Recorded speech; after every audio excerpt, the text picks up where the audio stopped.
जय हिंद दोस्तों, मैं महेंद्र शर्मा स्वागत करता हूं वन वर्ल्ड हिंदी में आपका। उम्मीद करता हूं आप खुश और स्वस्थ है। दोस्तों आइए दिखाते हैं पाक मीडिया की एक और लेटेस्ट डिबेट, जिसमें डिस्कशन किया गया है कि पाकिस्तान जो बिल्कुल ही करप्ट और एक गरीब देश है, वो अब अपने दोस्तों और दुश्मनों को तहजीब सिखाने की बातें कर रहा है, क्योंकि ये इनके रिटायर हुए फौजी मीडिया में आके अनर्गल नाप शनाप बातें करते रहते हैं, और जिनका कोई तथ्य है ना ही कोई ठोस ठोस सबूत होता है इनके पास। क्योंकि ये बैठे बैठे हुकूमत में सिर्फ और सिर्फ पैसे चाटने और भ्रष्टाचार करने के लिए, कोई ना कोई ओहदा मिल जाए इनको, तो ये अनर्गल अनाप शनाप बातें करते रहते हैं। तो दोस्तों देखिए ये डिबेट और कमेंट में अपनी प्रतिक्रिया जरूर दें। लास्ट में आपसे रिक्वेस्ट करूंगा, चैनल पर नए हैं तो चैनल को सबसे पहले सब्सक्राइब कीजिए, लाइक शेयर कमेंट जरूर कीजिए। दोस्तों जय हिंद, वंदे मातरम, भारत माता की जय। दोस्तों बड़ी मुश्किल से हमने काबू पाया था, तो ये किस चीज का शाखसाना है?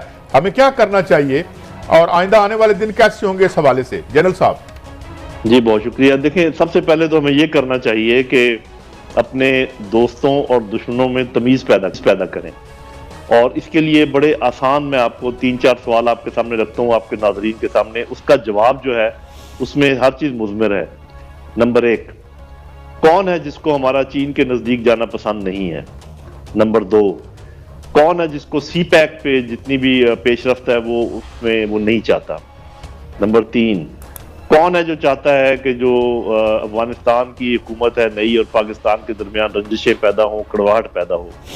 4, कौन चाहता है कि जो ईरान और पाकिस्तान के कशीदगी बढ़े, इसी तरीके से रहे, आपस में ये तजारत ना शुरू कर दे, कोई और काम ना शुरू कर दे? 4 सवाल मैंने आपसे किए हैं, इसके जवाब में हर चीज़ छुपी हुई है। अगर हम क्लियर हो जाए कि दुनिया के जो इंटरेस्ट हैं वो इस किस्म के, एक चीज़ और ऐड कर लें कि किसको ग्वादर की डेवलपमेंट नहीं भाती। इसमें जब मैंने ये आखिरी सवाल किया तो इसमें कुछ बढ़ जाती है मुल्कों के नाम जिनका के लिस्ट बनती है, तो हम भारत का नाम तो लेते हैं, नंबर 1 हमारा एनिमी है, इसमें कोई शक शुबे की गुंजाइश नहीं है। लेकिन दूसरे मुल्कों के इंटरेस्ट जैसे इन सवालों के जवाब में है वो रखें, अपने फैसले करें, जहां आपका इंटरेस्ट है उसकी तरफ जाएं। ये बैलेंस आउट करने की जो कोशिश है कि मैं इन दोनों के दरमियान बैलेंस करूंगा और उन दोनों के दरमियान बैलेंस करूंगा, और 2 कश्तियों में पांव रख के पांव आपके फैलते जा रहे हैं, ना एक कश्ती वाले आपको पसंद कर रहे हैं ना दूसरी कश्ती वाले आपको पसंद कर रहे हैं, ये कौन सी डिप्लोमेसी है? ये कौन सी फॉरेन पॉलिसी है? ये कौन सा तरीका है इस दुनिया में रहने का? तो मेरा ख्याल ये है कि अगर इनके जवाब हो जाए तो फिर हम नबरदज़मा हो सकते हैं जो भी आगे मसाइल पैदा होंगे। जी बिस्मिल्लाहिर्रहमानिर्रहीम। जनरल साहब, आपने बड़े सादा अल्फाजों में हर चीज का जवाब दे दिया। आप एक अदारे की अहम तरीन में ओहदे पे फायज रहे हैं। क्या हमारे हुक्मरानों को इसका जवाब नहीं पता? इसमें कौन सी छुपी हुई चीज है? इन्हें एक तो लाइन लेनी है ना, कश्ती के 2 कश्तियों के सवार तो हमेशा डूब जाया करते हैं, क्यों वो फैसला कर नहीं पा रहे? भट्टी साहब, जो सबसे ज्यादा पावर है बड़े मुल्कों की, वो पावर है जहनों को तो उनके ऊपर असरअंदाज होना, उनकी डिसीजन मेकिंग के ऊपर असरअंदाज होना, उनके ख्यालात के ऊपर असरअंदाज होना। ये वो करते हैं आपके खानदान के लोगों के जरिए, आपके बाल बच्चों के जरिए, आपके दोस्तों के जरिए। तो उन करकूज करते हैं अपनी तवज्जो लीडरशिप के ऊपर, चाहे वो लीडरशिप पॉलिटिकल हो या लीडरशिप अस्करी हो या लीडरशिप इकोनॉमी वाली हो, कुछ हो। मुझे फिक्र इस बात की है कि अंदर ही हमारे तनाव है। हमारे कुछ लोग एक चीज समझ रहे हैं, कुछ लोग दूसरी चीज समझ रहे हैं। मतलब कश्मीर के बारे में ये कह रहे हैं कुछ लोग कि जी कश्मीर लेते लेते पाकिस्तान ना दे बैठना, तो आप उनके साथ जो ना तजारत शुरू करें, ये छोड़ें इन बातों को, वो कोई बात नहीं, रेप होते रहते हैं, शादियां होती रहती हैं। इसी तरीके से और भी कुछ लोगों का ख्याल है अफगानिस्तान के सिलसिले में कि जी ये, हालांकि तालिबान का जो भी नजरिया है जिंदगी का वो उनका अपना मामला है, वो अपने मुल्क में जो चाहें करें, लेकिन हमने भी दुनिया के साथ खड़े हो गए हैं जी आप इंक्लूसिव बनाएं, आप औरतों को लेकर आए, ये करें। अरे भाई, तुम्हारे इतने बड़े बड़े दोस्त वो रहे हैं जिन्होंने कभी औरतों को वजीर नहीं बनाया, ऐसे दोस्त रहे हैं जिन्होंने कभी मिक्स यूनिवर्सिटियां नहीं खोली, औरतों की अलग रखी हैं, मर्दों की अलग, कभी आपने आवाज नहीं उठाई। कि इसलिए कि वो एक कहावत है इसकी हिंदकों की है कि लिस्से को देख के मी को रूह चढ़ना है, तो तगड़े को देख के मी को तरस आना है। तो बस ये सूरत हाल है हमारी। हम दिनी तौर पर यकसूर नहीं है, हमने अब फैसला नहीं किया कि हमने किस तरफ जाना है। अच्छा जनरल साहब, 15 अगस्त पिछले साल एक इसमें हमारे इदारे भी शामिल हैं, हमारी हुकूमत शामिल है, हमारा मीडिया शामिल है, एक बड़ी सेलिब्रेशन बनी कि अफगानिस्तान में एक आज़ादी हुई और उनका हक था कि गैर मुल्की वहाँ से चले जाएं, वो चले गए। और उससे जो एक कंसेंसस बना था वो ये बना था कि पाकिस्तान के लिए बड़ी अच्छी खबर ये है कि यहाँ टेररिज्म नहीं होगा। अब अगर आप 5-6 महीने देखें, इस्लामाबाद में भी हो गया, लाहौर का भी वाक़या आपको पता है, बलूचिस्तान से भी मुसलसल जारी है, तो क्या वो हमारी जो असेसमेंट थी वो इनमेच्योरिटी थी या हम समझ ही नहीं सके हुआ कि अफगानिस्तान में? और नंबर 2, अभी तक हमने अफगानिस्तान की हुकूमत को भी तस्लीम नहीं किया, हालांकि हम बड़े कॉन्फिडेंट थे उस बारे में। ये देखें, आपकी ये जो असेसमेंट थी या जिसकी भी असेसमेंट थी, उसी को तो गलत साबित करने के लिए ये सब कुछ हो रहा है। अभी ये देखें कि बलूचिस्तान बजाते खुद बहुत बड़ा इलाका है, पाकिस्तान में भी यहाँ पर स्लीपिंग सेल्स मौजूद हैं, अंदर यहाँ पे लोग अरसे दराज से रह रहे हैं, उनके कबाइल है, इधर गुंजान आबादी है शहरों की, यहाँ पे छुपना क्या मुश्किल है किसी भी टेररिज्म का। जहाँ तक उनकी सपोर्ट की बात है, पैसे की, तो वो तो वैसे भी वो बाढ़ के थ्रू तो नहीं आती, वो तो जिस तरीके से भी आती है वो अलग उसके ज़राए। समुंदर हमारा इतना लंबा चौड़ा है, 2500 किलोमीटर की हमारी सरहद हिंदुस्तान के साथ है, तो घूम फिर कर हमारी उंगली उधर क्यों जाती है? इसलिए कि फॉल्स फ्लैग ऑपरेशन के जरिए हमें ये बावर करवाया जाता है और ये भूल जाते हैं हम लोग कि 20 साल हमारे साथ क्या होता रहा, कितना खून हमारा बहता रहा। और इस 5 महीने को जरा मिलाएं तो सही उस 20 साल के साथ।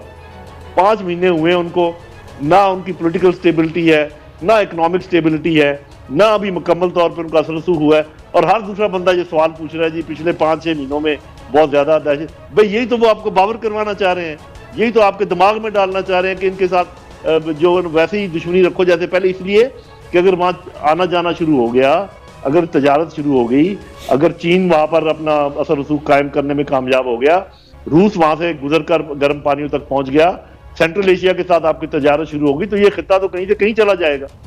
तो इसलिए आपके दिमागों में मेरे समेत ये कीड़ा डाला जा रहा है कि उनके आने से भी फर्क नहीं पड़ा, बल्कि उनके आने से और प्रॉब्लम खराब हो गया।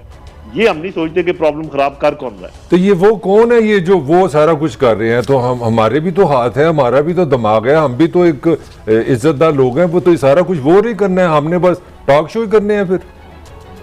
जी बस ये अभी आपने असल बात कर दी है। एक बात तो मैंने पहले ही कह दी कि दोस्तों और दुश्मनों में तमीज करें, ज्यादा अच्छे दोस्त, कम अच्छे दोस्त, अच्छे नरम दुश्मन, सख्त दुश्मन, इनकी कैटेगरीज बनाएं। और जो मैंने 5 सवाल रखे थे उसके हिसाब से आप अंदाजा लगा लें कि किसके दिल में क्या बात होगी, कौन किसकी मुआवनत कर रहा होगा। और दूसरी चीज मैं ये सजेस्ट करूंगा जो अभी आपने कही है कि ये लेट कर मार खाते रहना या हर चीज का तहफ़्फ़ुज़ करने की कोशिश करते रहना, अच्छे बच्चे बन के रहना, हमें थप्पड़ पड़ते रहे, हमने किसी को कुछ नहीं कहना, ये दुनिया में रहने के ये तरीके हैं। ये दुनिया कबूतरों और फाख्ताओं के लिए नहीं बनी है, ये दुनिया अकाबों और चीतों की दुनिया है। अगर चीता और उकाब बन के रहना है तो रहो, वरना तुम इधर नहीं रहोगे।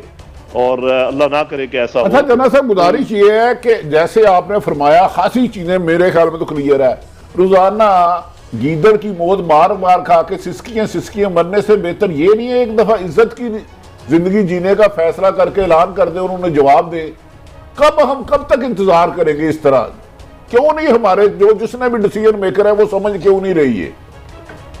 जी देखें, मैं तो कुछ नहीं कह सकता इस सिलसिले में, सिर्फ मुझे 2-3 बातों का इल्म है। एक तो ये मुझे इल्म है कि अगर आपके दिल में खुदा का खौफ ना हो तो फिर और बहुत सारे खौफ वहां पर जगह बना लेते हैं, क्योंकि हर दिल में खौफ का खाना तो है, उसमें या तो आपको खुदा का खौफ रखना पड़ेगा, अगर वो निकल जाएगा तो फिर और खौफ आपके दिल में आके जगह बना देंगे। ये उन्हीं खौफों का शाखसाना है कि हमारे पास पैसे नहीं है, हमारे ऊपर वो हमला कर देगा, हम जो हमारे घुटने लगे हुए हैं, हमारा ये है, मेरी सबमिशन फिर मैं क्लियर कर देता हूँ सवाल। इस कश में हम सारी जिंदगी गुजार देंगे या कोई फैसले का वक्त आप समझते हैं आ गया, अब कर लेना चाहिए? ये फैसले का वक्त तो बहुत पहले से शुरू है और काफी सारा वक्त गुजर चुका है। अगर आपको याद हो, आपके किसी प्रोग्राम में मैंने जरूर कहा होगा कि उधर से जब ये हमारे कश्मीरी भाई उठ खड़े हुए थे हथियार लेकर, वहां से प्रेशर डाल दिया था चाइना ने और हम बैठे रहे।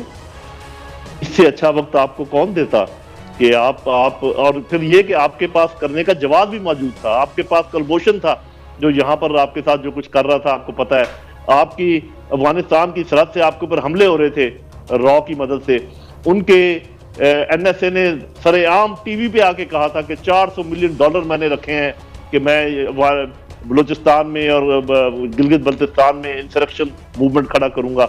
उनका वजीर आजम ऑन रिकॉर्ड है, उसने कहा कि हम राब्ते में हैं जो बलूचिस्तान के लोग हैं, जो गिलगित बल्तिस्तान के लोग हैं।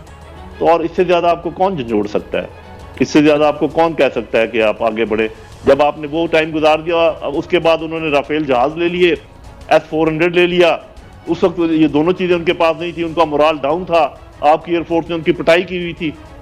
अच्छा जनरल साहब, ये जो रिसेंट वाकया है इसमें तो वो बाजार में है, ये बकायदा मतलब it seems it's not terrorism, it's act of war. आप किसी मुल्क के अंदर बाजारों में अगर टेररिज्म कर रहे हैं तो आप क्या सजेस्ट करते हैं, क्या फिजिक को, क्या पाकिस्तान को 1 2 3 क्या करना चाहिए इसको, ताकि इस तरह की चीजें दोबारा